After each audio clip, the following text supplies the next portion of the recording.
Guys, good morning sa mga followers and viewers ko dyan, no? Paki-like and subscribe. Yan.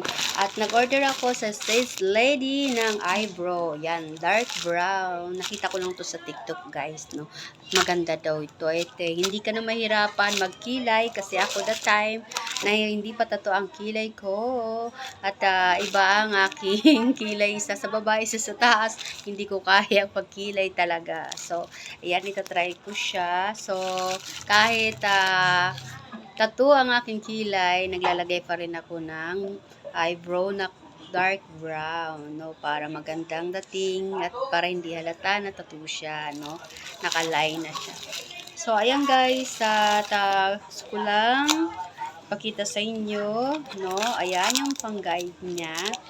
So, my brush at eto na 02 dark brown ang aking in order. Ayan. Ayan guys, napakaganda nito. Ayan, nakadalawang beses na ako nag-order kasi nakikita ko siya sa TikTok at maganda siyang gamitin. Ayan.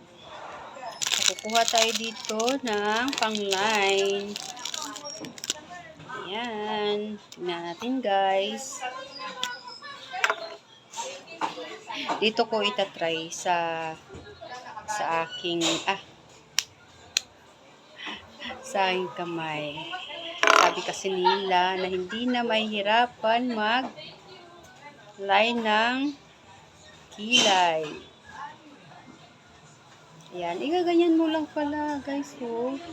Ang galing, no? Ayan, syempre aayusin mo yan. At pinapakita ko lang sa inyo para makapag-order kayo sa TikTok. Kasi mabilis lang po talaga mag-deliver ang TikTok. Hapon ko lang siya in-order, no? Dumating agad. O, diba? Ang ganda. Napakaganda niya, guys, no? Diba? Hindi ka nahirap mag-line ng kilay, diba? So, ididiin mo lang siya, idudot-dot-dot mo lang.